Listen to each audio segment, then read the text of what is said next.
Hello and welcome to YouTube's favorite comic book channel, Cartoonist Kayfabe. My name is Jim Rugg. I'm Ed Piscor. Before we begin, I want to remind everybody of Cartoonist Kayfabe Comic Book Christmas in July. This is the second year that we are doing this. We ask our audience to join us in getting your doubles, getting your comps, getting just some good comics and putting them in your little local lending libraries. A lot of neighborhoods have these little libraries. We know people go there that like to read, so let's put some good comics in front of them and see if we can grow the comic book readership. And tag us in the photos. Those lending libraries have a lot of personality. This is the second year in a row that we've done this, and we got a great response the first year. So let's try to top that, and let's try to get some new comic book readers out there. Let's. Ed, we are looking at a wild project here in front of us. Yes. This is comes from a cartoonist, Kayfaber, Ian Chalgren. We have looked at a previous book that Ian had made, collecting original art off of online. Ian is a book designer, and he makes a very limited run of these. This is not something Ian is trying to bootleg and sell. This is Ian making portfolio pieces. Business cards. Exactly. Very expensive business cards. Unforgettable business cards. And you know, man, whenever I was freelancing, one of the things, people would send out postcards, you know, to art directors, to publishers, editors. And the whole thing that people would say is, try to send them something that stays on their desk, that they don't just throw away. That's what Ian has made here. These are exceptionally impressive books. Go check out our first video with Ian's books, because like this opened up my eyes to what can be done with some of these self-publishing and print-on-demand tools that are out there, combined with the internet and these amazing scans of original art that are out there. Yeah, first book he sent us, he called it the ROM Ocular Edition, and that's his deal, like the Ocular Edition. It's very similar to the Artist Edition in that it scans from the original art, but he's sourcing this stuff from online. The ultimate, Marvel comic covers that exists from like the 70s, like that ain't exactly hitting for Ian fully, man. So he went on Comic Art Fans, he went on Heritage Auctions, put up these high-res print quality versions of these original art pieces, made a fantastic book. Yeah, so let's go through that.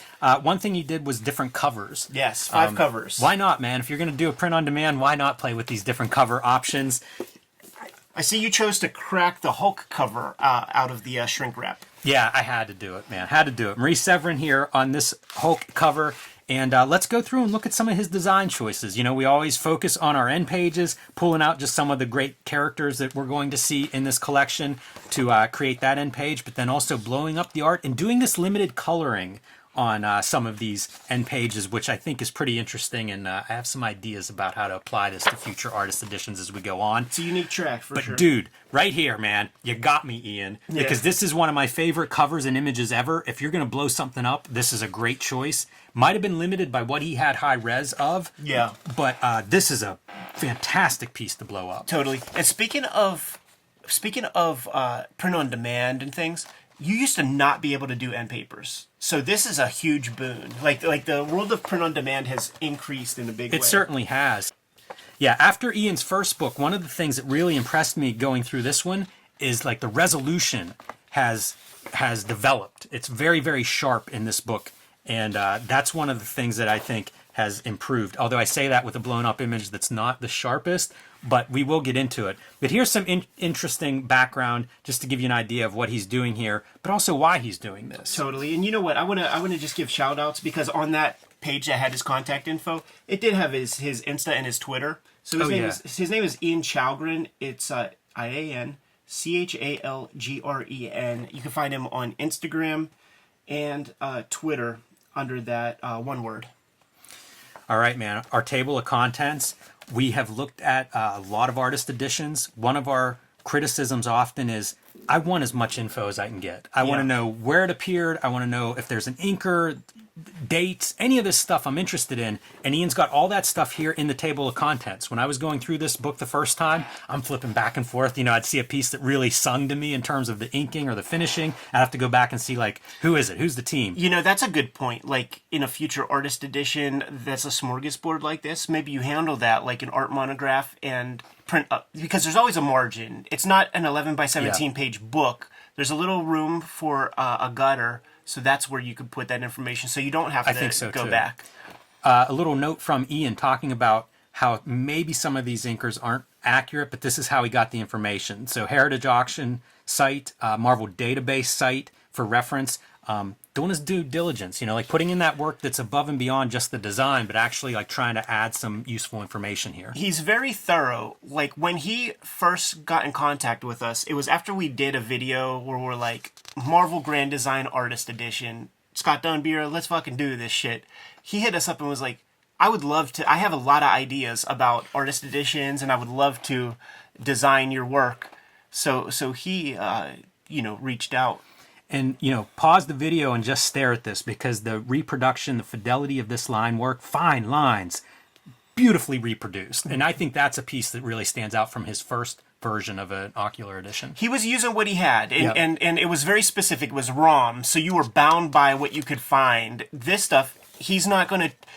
If there's 10 Frank Brunner pieces that he wanted to use, but one of them had, like, a weak scan, it's just not going in here because it'll save room for another high-res version of somebody else's stuff. And that said, Frank Brunner, revelation in this book. I knew he's good, but man, this line work, like, printing just did not do it justice in the reproduction. Not at all. Seeing this stuff, I am in love. Yeah, he's just fantastic guy, man. A heck of a swordsman with that ink pen. Really, really standout stuff. Page after page of it. This is one of the covers. Playing with media, dude. Hitting some white, dude. Creating that focal point of that skull. Great lighting. And wonderful printing. Like we've said this in a few of our videos about print on demand, is just how good the color has gotten. Yeah. And it's a very subtle color, but you can see the white media compared to the yellow of the pages. That kind of subtlety, that's another one that was not available not too long ago. You could not get that out of this print on demand. Diverse creator too, man. When you get these guys to do a Howard the Duck, it's always fun to see how they stretch. See, this was a revelation piece. I always wanted to see what the original of this looked like because I remember it from print, and it actually doesn't answer too many questions because, like, I wondered if there was like a duotone component because it looks like, some dots are like a little less, but I don't know that they're rubbed off or anything like that. And some dots are darker. Yeah. Very confusing, but I'm so happy to see it in its original art context. It's so beautiful. Like his fine lines and cross-hatching, they're just so nice. And look at how corrosive that paper cement is after all these years, just eating through the paper. Stipple. Yeah, no shortcuts on these covers. Not at all. Really gives me a greater appreciation. His Baron Mordo that was on that previous... you could see the Ditko in it, but then he Brunners it up. Yeah. I love this Red Sonja too, like the contrast in styles between our background image and like the ultra fine lines in our foreground. He'll adopt, pretty wild. Yeah, he'll adopt a little of like the corresponding artist, like the person you think about who belongs to that character. So like he doesn't typically, we saw a lot of his work. He doesn't really draw hair this way, but that's a Frank Thornism that he's continuing. Maybe it was editorially suggested or something like that, but that's what you're seeing with that kind of hair. It's really neat. It looks like it's almost drawn on like an overlay or something. Like, you can... It does look separate. Yeah, it feels like there's a smoothness to those lines that feels like different paper or something. Yeah, and it's really, it's a brush and everything else is pen. Big John Buscema. So you get the bio in each chapter. There's going to be a handful of artists that get profiled here. Very nice. You don't get that in the IDW joints. And then you get like the collection of like what's he worked on? Where might you find his work on some of these other titles? And I mean, Buscema's worked on everything. So it's a pretty big list that you see there. This video is brought to you by the Cartoonist Kayfabe Patreon. You can join at 3 different levels, get early access to our videos to offset the Kayfabe effect. And at the King Kayfaber level, you get access to all of our videos early and the recording session live. It is also brought to you by the books that we make. My latest self-published book, True Crime Funnies, is now available on my website, jimrugg.com. I am actually having a summer sale offering up some of my past comics that have been unavailable online, including my Blacklight comic, Octobriana 1976, my wrestling zine, a collection of wrestling art and covers that I have done over the years, as well as screen prints and out-of-print zines and mini-comics like Rambo 3.5, while supplies last.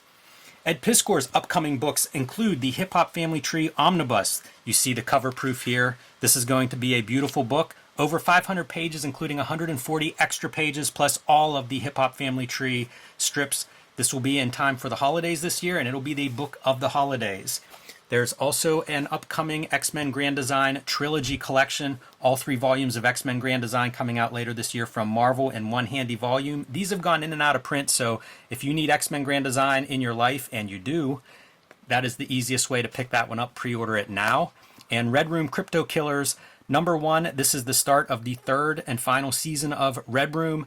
These are coming out now monthly, so get those on your pull list. Let your comic shop know that you want to subscribe to Crypto Killers. And issue #3, which is coming out next, has a backup featuring a new set of characters that Ed will be working on for the foreseeable future. So could be a great rock key to add to your collection. And now back to our video. It's really fun to watch John Buscema go as well. So much Conan work. Like whenever you see him doing these superheroes, to me that always pops and stands out. Great as a figure artist. Like I knew him from How to Draw Comics the Marvel Way. I'm sure a lot of our audience as well. And he's so good. You know, you just don't see as much of his superhero work as some of his barbarian stuff.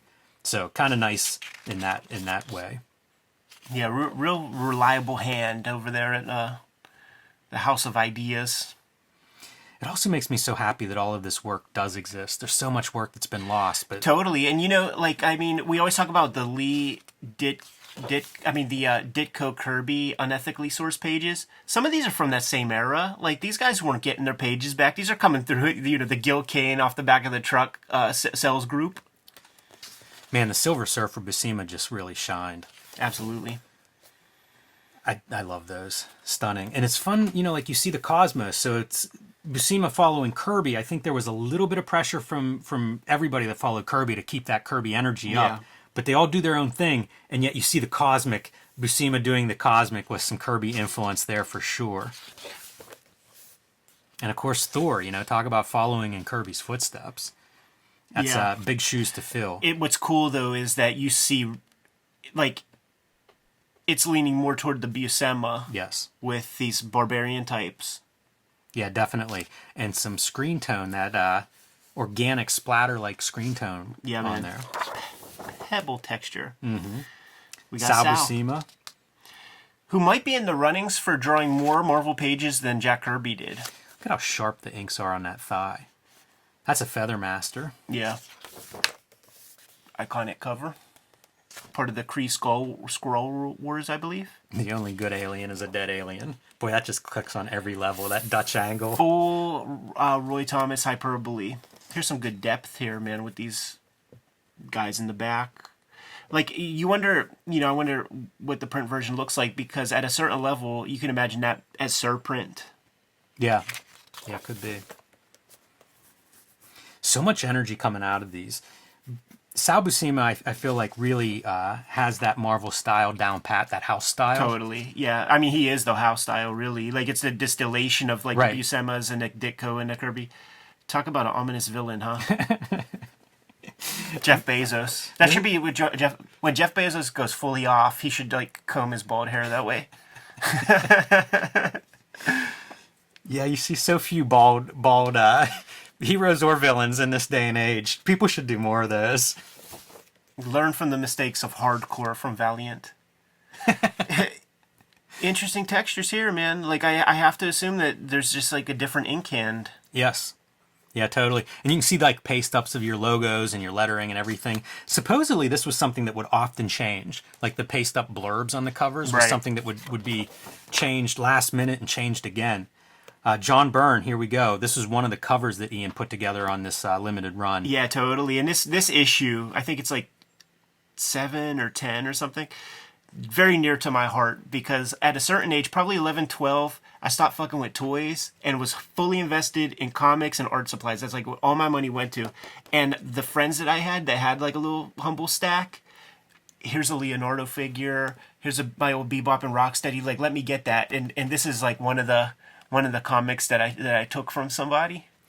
This is pretty good too. Whenever you're reading his biography, Ian includes, I'd be remiss not to mention Byrne's recent online Elsewhen series. We're going to look at volume 3 soon. Very, very up to date there. Good author photo too. In a Classic time period image. whenever people were not really doing good author photos in comics, that is a classic image. What a throwback X-Men kind of look. Yeah. He kind of came up with the idea of like the black. It's like not blue and yellow, but like black and gold, and that's what I adopted when I was doing X-Men Grand Design. I just loved seeing those costumes with like pure black with yellow. This had to be I would bet that this is one of the bigger challenges for Ian, because you could fill up this whole book with Byrne covers. So I didn't like take a look and see like what the max number is, but maybe you got a dozen from a guy or something. What 12 Byrne covers do you choose? Yeah, I wonder if he's figured out like what else has appeared in other artist editions too, because a lot of this stuff to me feels unlikely. Yeah, for sure. And a guy as prolific as Byrne, like you are going to choose from, there's got to be hundreds of covers out there. Yeah, I mean you could do. I think this pages. is pretty neat, because when else are you going to see the Marvel Universe covers? Right. So it's kind of a cool piece, because you also get to see so many characters then. Funny that some have the logos and some don't.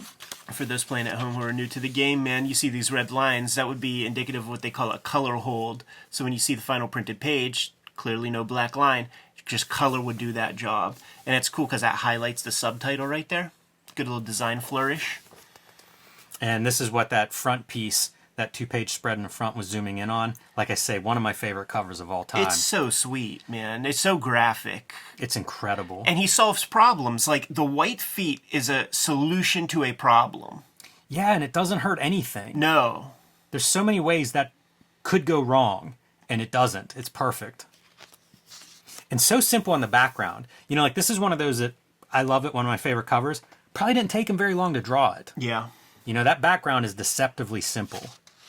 I just picked up Doomsday +1, like the first issue from Charlton. Oh, that's cool. I got a little run of that. Something that we ought to look at. I got a run of that. I got him pulled in my episode box, too, so easy Michael to do. Golden. We've talked about him, and he's got an artist edition forthcoming. And I'll never get sick of looking at Michael Golden art. Yeah, man. Patience is a Viru. Like, that was like the famous drawing, like from the TCJ message boards when people were like, man, I paid him for a commission 2 years ago, and it didn't come. So Michael Golden was being passive-aggressive, sent a real cool drawing of Doctor Strange to the guy finally after years, and had some lettering on it, and spelt the word virtue incorrectly, man. That's so funny. Patience is a Viru. Have you ever seen this book? Yes, I have it. Oh man, we had to pull that out. I've never seen it. I'm kind of curious to see, to take a look at that. Rom Space Knight. Did you know that Golden drew some Rom Space Knight covers? Not at all. Fun to see him just doing all these different characters. Must be like maybe his art direction time period or coming up on it whenever he's tasked with like a lot of different covers to produce. I think those guys liked seeing his interpretation of the various Marvel characters, and this is one way to do Makes perfect sense it. to me. And of course, Jack Kirby. So this is another one. A lot of Jack Kirby art has been reproduced or is gone. So what pieces are you going to choose here? And seeing some of the stuff from the 70s, the second run of Kirby there at Marvel. Or I guess the third run, depending on how far back you want to go. Makes me want to dig out my Black Panther run of his. These covers look good. I have those in the same episode box ready to go. Some very striking imagery. I love his 70s period. You know, we've talked about that a lot. Having that 2001 in the front, like one of my all-time favorite series. These are probably representative of like some of the first Kirbys I had from the flea market. Yes. And I guess I knew his name. You know, it's hard to remember, but like that graphic style was just I couldn't let it go. It was so cheap also. Yep. At the time. That's what the crazy shit, like when we do Eternals #1, and you know, might have 5 copies of that, and then you look online and people want like $50 for it or something. It's like, holy crap, man, like they were almost giving it away. You forget when you bought them compared to where we are now. You know, Yeah. I mean, a lot of time continues to pass. It is crazy.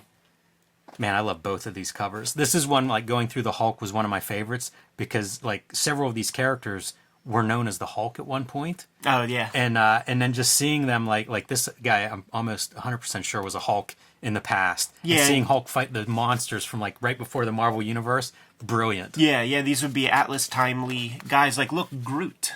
Yeah. Groot was, in one issue of, like, suspense stories or whatever. Love this cover, too. Ben Grimm on the, having a fight coming up, a fight poster. I saw a dude when we were down at Heroes Con. he had Ben Grimm thing, like rock textures tattooed like all up his leg. Yeah, I saw that. Yeah. At first I thought it was like the chemical like symbols for LSD or something, but it was thing rock texture. Heck of a Thor cover too, with like the montage around him. So much detail there. And what a great contrast as a spread to have these two next to each other, where you get one super giant image versus the montage next to it. Are they subsequent following numbers? Yeah. Yeah, see, that's the way you do it, man. And like, looking at something like that, he might have done another cover or two that day. Yeah. Yeah, could be. I think this is in that Treasury edition too, and that's a really great Treasury because it's such a big fight, big monster. Yeah, almost a run of these covers. They're also in that giant oversized book. Are they? Like the King Kirby or whatever that's called. I got one at Ollie's, and it's really beautiful. Like it's a great edition. We may have to look at that at some point. It's so freaking bright, the colors. It looks like it's a blacklight comic. The Miller stuff fascinates me. Yes. Looking at Frank Miller, because like I never saw this cover. It's very weird. He's done so many covers. Somebody brought up a Superman miniseries cover at Heroes, and it made me think like I would love a collection of like all the Miller covers. Totally, because he was selling books. Yeah, in his artist editions and the Marvel ones, like they will show up, but like I've never seen this cover before. Yeah, look at him playing with stuff. So there's your duo shade, but then you come over here, and I think this may have been color holds, but if not, just look at the dashes and the mark making. Like he's really trying some different stuff graphically. Absolutely. We may or may not have done that episode. I have that pulled in the list of future episodes. We definitely did this one. And that's a great cover because you got your duotone board as well. He probably inked that himself. But we did an episode on this one, and one of the great kind of creative solutions to a very tough problem in that strip is running Dr. Octopus through the newspaper offset print machine. And like, imagine trying to draw that and like conceiving that. Frank Miller handles that in very elegant graphic ways. Look how simple like the newspaper is. Just the quickest lines for your text. Yeah, but it's also cool to see the paste up for the title lettering. Yes. See the paste up there. I bet they generated like one Daily Bugle and just had that sitting in some sort of morgue so that you could squash and stretch and use that however you need. I find it very funny too of Doc Ock, like get one of those tentacles in there with a cup of coffee. Reading the morning paper, man, getting his coffee to work. I don't know if I would recognize that as a Miller. Yeah. You know, if I just saw lots it on of its that own. stuff. Yeah, totally. Lots of that stuff is But he did a ton of covers, so like I say, I think it'd be great to see like a Miller cover compilation. Be a chance to see him drawing some of these characters too that you don't associate with. It's fun because it's Frank early. Miller. It's early period, so in terms of business, it's like let's keep this kid on the hook so that he doesn't go over to DC. And when we can find a place to put him, we will. But we just don't have it right now, so. This one just says FM, which makes me assume this is Miller inking. Yeah. Look at those inks between like the heavy blacks and then the finest of lines that he's hatching with. Yeah, it's real sharp. This is one of my all-time favorite covers, and boy, does the print version look different than this. Totally. I was trying to find it in my collection, and I couldn't find it, but man, I just love the mashup of the monsters and stuff. So it's Miller Jansen. Like, who do you think's responsible for the paste ups? Maybe we got to ask Uncle Klaus. That's a good question. Yeah, I'm very curious about that. And then where do you get them, man? Like straight from Famous Monsters of Filmland. But now you got to go into the office and hit their photostat machine and put some dots on these guys. Well, that's just it too. If you look at them, like the dots are very fine. Yeah. It does not, like I say, the printed version of this very different than I'm this sure piece. so much more A. We looked at this. This is the one that Jim Shooter drew the inside of. Yeah. Look at that white. Like, that looks like he's just scraping, man. If you look close, you can see that that's paper's fun. just busted up. And then some of the iconic stuff. You know, this is a cover of one of Ian's books. Oh, what I was going to say about color. I would be curious to see these things, especially if you have them that, like the covers that don't have all the text on them, to have like the cover printed at size next to these, I think would be really fun. Because a lot of these covers, they do look different. Yeah. George Perez, man.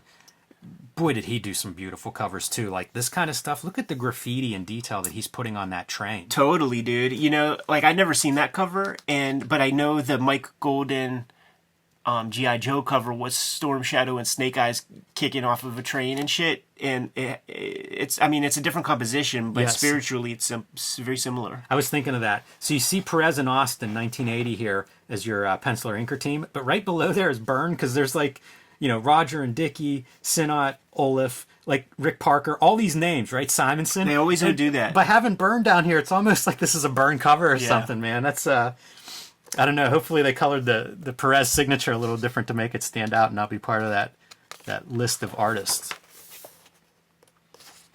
Great stuff, though. Very dynamic. You get your foreground, middle ground, background on there, reading clearly. Cool perspective. Yeah, really one of those artists that probably learned to draw from comics as opposed to like classically trained croquis, figure drawing, yada yada.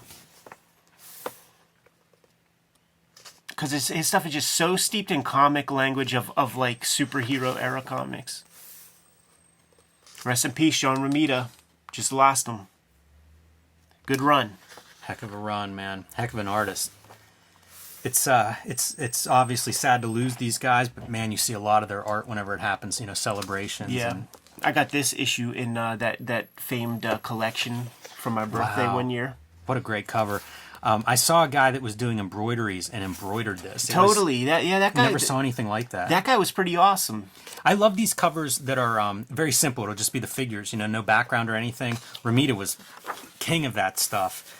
Even this is kind of a variation of that, just very simple with the figures. And Kingpin looks so good there. Yeah.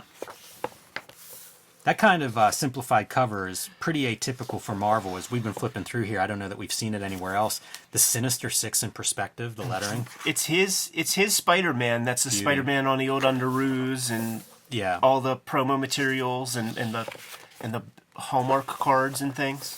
I mean, it's his Hulk that spoke to me as a little kid. Yeah. His stuff really defined Who are we looking at here? Romita Sr. Oh, this is still Romita? Yeah. Man, he's got some inkers on there. It must have been like an Alfred Alcala or somebody inking. Yeah, there were one a couple of pieces. those that are pretty far out. Dude, there it is, man. Spider-Man and his amazing friends. It's so clean. That's a great cover. Contrast between your top and bottom. Yeah, dude. I love that. There's a lot of this was happening in covers. Like we've seen several of these from different artists where like your bottom third is a whole different tier of action. These are interesting comics because the Electric Company Spideys, because I think that like so many of them are like 2-panel pages. It's regular comic size, but it's like so simple to read. So here's a piece that is interesting. Great to see Romita sketches. Would love to see more of this stuff in artist editions, and we see it now and then pop up. You'll see some roughs in a couple of the artist editions we've looked at. I absolutely love this stuff, adore it. Should have been grouped here because I assume that that's a rough for this cover. So I wish those two were like on subsequent pages. Sure. I think he did that many kind of tight roughs for like every cover. The Marie Severin section in here is one of my favorites in this book. Yeah. So this is something that I was flipping between like back here and the front. I mean, that's a classic cover. she can do everything, and you really see it on display. These little bits of like background buildings and things that are finer lines. She could do Bigfoot. She could do superhero. She can make your foreground figures pop. The inking is out of control. It's so beautiful. Yeah. Really tight. At least a couple of these have a Bill Everett inking, and talk about a dream team. Yeah. They fit together. I think this one may be an Bill Everett. That's on your fascinating. inks. Look at that background inking, man. Tell me that isn't just... Those figures pop so freaking hard. It almost looks like pencil on the screen for the background. Yeah. No, it's just two master artists working together, really jiving together. And he's doing stuff that you wouldn't think would work. With these weird brick textures going every which way. It's almost like little kid shit, but like as a gestalt. Like when you look at the whole piece, it's like, this motherfucker's dope. Yeah, this one really stands out in the heaviness of the foreground figure line work. Yeah. I just love everything about that cover. There's those little Bigfoot. Those Not Brand Ech are fully worth it for her stuff, man. Yeah, it really illustrates what she can do. She must have been like number 2 in that bullpen for, hey, we need a cover, or we need, because I've seen roughs of hers, so not even like, I don't know if she would even be credited with the covers, but like doing the rough and then passing them off to whoever ends up drawing it. Yeah.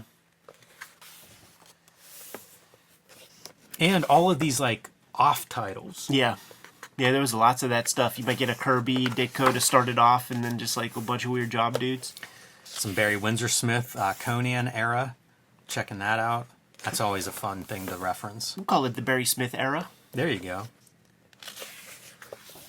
Uh-oh, it's turning Windsor. It's turning Windsor, dude.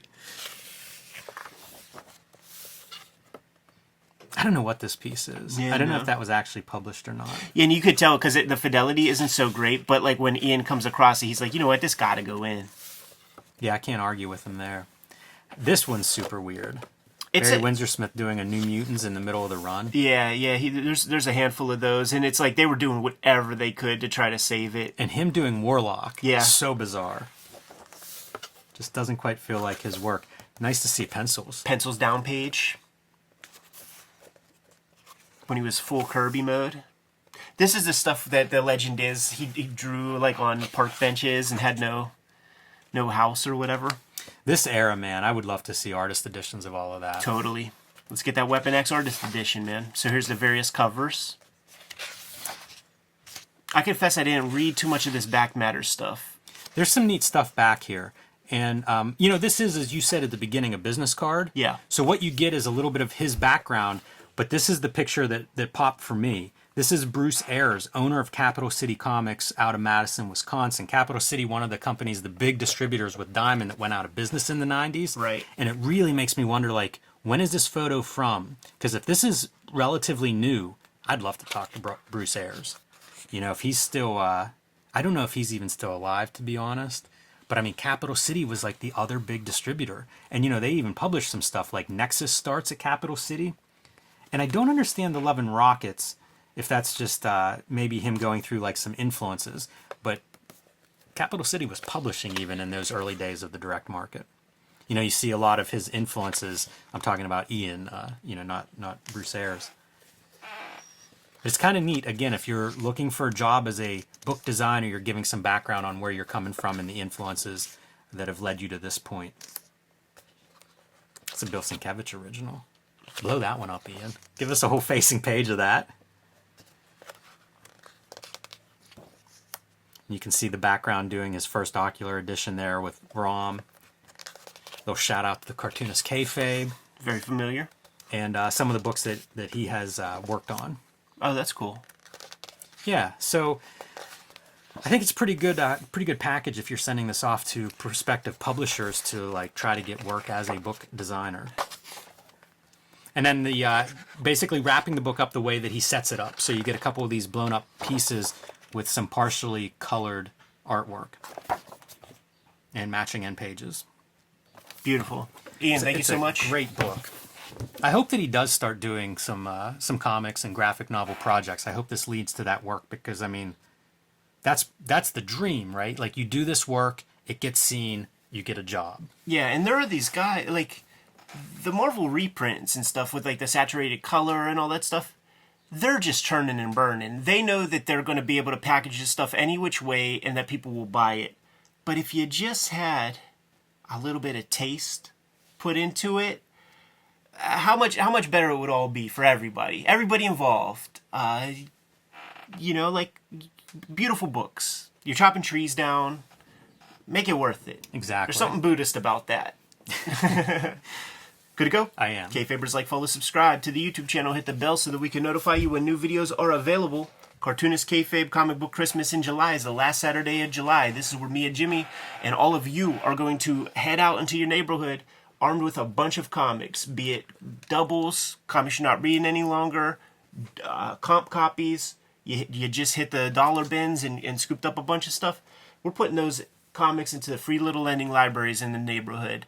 The idea is to perform some action to try to increase comic book readership. We all saw comics in weird ways the first time we saw them, and we got hooked, right? Let's make that possible for somebody else. Each one teach one, you know? The Patreon for Cartoonist Kayfabe is a way to support the channel. If you have all of our books at this moment, hit up the Patreon, and depending on your level, you're getting a certain amount of videos. But if you're a King Kayfaber, you're getting all the videos before anybody else, and you're hanging out with us in the chat room right now as we are live stream recording these videos and materials. But the videos are brought to you by the books that we make. And coming this holiday season, Hip Hop Family Tree Omnibus. This is the gold foil cover that's going to be affixed to a nice hard cover when the book comes out in October. Plenty of time for you to buy that thing as a gift for this coming Christmas season. 504 pages, 140 pages of additional material that isn't in the first 4 volumes, all wrapped up in this nice gold foil package. It's going to be hard to beat.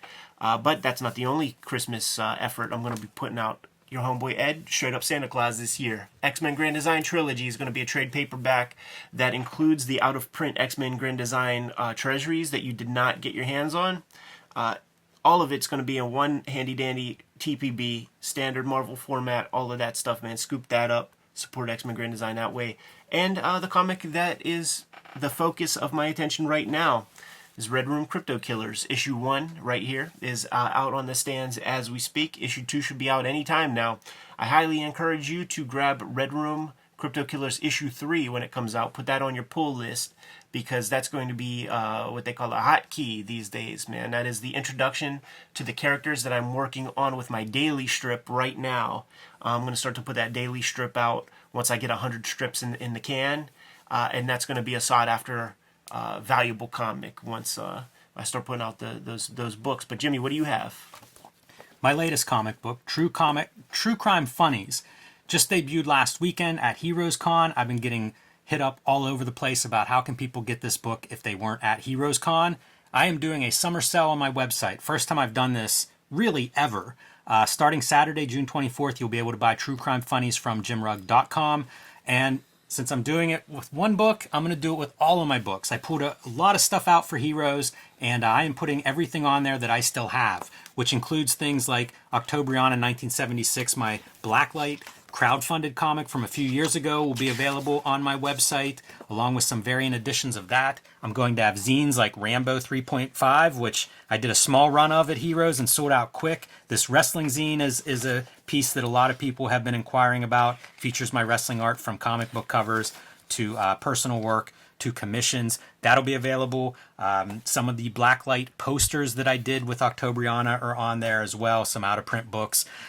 Some of it's very rare. Some of it is few as 1 copy. So check it out starting June 24th and first come, first serve on those. So grab those while supplies last. You can also join me on patreon.com/JimRugg where you can see my latest comics and writing. Lay out a couple other ways that the people can support the Cartoonist Kayfabe channel, Jimmy. Subscribe to the Cartoonist Kayfabe newsletter at the links below this video. You can also find Cartoonist Kayfabe t-shirts, merchandise, hats, fanny packs, coffee cups, stickers, lots more at our spread shop. That link is also under this video.